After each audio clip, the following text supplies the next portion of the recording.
తాజా 30 అనంతపురం ఆసుపత్రిలో హైడ్రామా చోటు చేసుకుంది. ఒక అమ్మాయి బతికుందని బంధువులు, లేదు చనిపోయిందని డాక్టర్లు చెప్పడంతో ఉద్రిక్త పరిస్థితులు ఏర్పడ్డాయి. ఈ ఫోటోలో ఉన్న అమ్మాయి పేరు అఖిల, వయసు 17 ఏళ్లు. అనంతపురం టౌన్లోని వినాయక్ నగర్లో ఉంటుంది. మే నెల 31వ తేదీని తన జీవితంలో చివరి పేజీగా రాసుకుంది. ఆ రోజు పొద్దున్నే 6:30 గంటలకు ఊరేసుకుంది. బహుశా ఆ రాత్రి అంతా ఆమె మానసిక క్షోభకు గురై ఉంటుంది. కూతురు ఊరేసుకున్న విషయాన్ని వెంటనే గుర్తించిన తల్లిదండ్రులు, ఇతర బంధువులు ఆమెను అనంతపురం ప్రభుత్వ ఆసుపత్రికి తరలించారు. అయితే అప్పటికే చనిపోయిందని డాక్టర్లు నిర్ధారించారు. తమ గారాల పట్టి చనిపోయిందని తెలిసి కుటుంబ సభ్యులు ఆమె మీద పడి బోరున విలపించారు. ఇంతలో అఖిల శరీరంలో కదలిక వచ్చినట్లుగా వారికి అనిపించింది.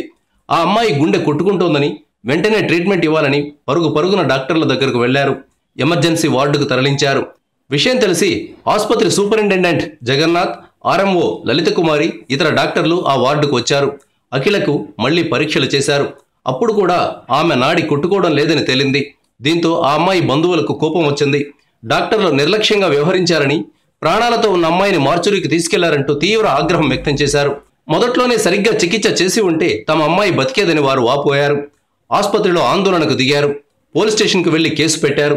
ఇంతకీ ఈ కేసులో డాక్టర్ల తప్పు ఉందా లేదా? ఈ ప్రశ్నకు ఆసుపత్రి వైద్యులు ఇస్తున్న సమాధానం ఇలా ఉంది. అఖిల మృతదేహంపై బంధువులు పడి రోదిస్తున్న సమయంలో ఆమెను గట్టిగా నొక్కారు. ఈ క్రమంలో ఆమెలో చలనం వచ్చిందని భావించారు. ప్రాణం పోయిన శరీరాన్ని గట్టిగా కదిలిస్తున్నప్పుడు ప్రాణం ఉన్నట్లుగానే అనిపిస్తుంది. అఖిల ప్రాణం ఇంటి దగ్గరే పోయిందని వైద్యులు స్పష్టంగా చెప్తున్నారు.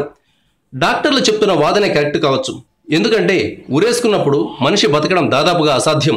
ఫ్యాన్కో దూలాన్కో ఉరేసుకున్నప్పుడు క్షణాల్లో ప్రాణం పోతుంది. తమ అమ్మాయి చనిపోయిందనే కోపంతో బంధువులు బహుశా డాక్టర్ల మీద ఆవేశపడి ఉంటారు. Thank you viewers. ఈ వీడియో మీకు నచ్చితే లైక్ బటన్ టచ్ చేయండి. తాజా 30 ఛానల్కు సబ్స్క్రైబ్ చేయండి. మీ మిత్రులకు షేర్ చేయండి.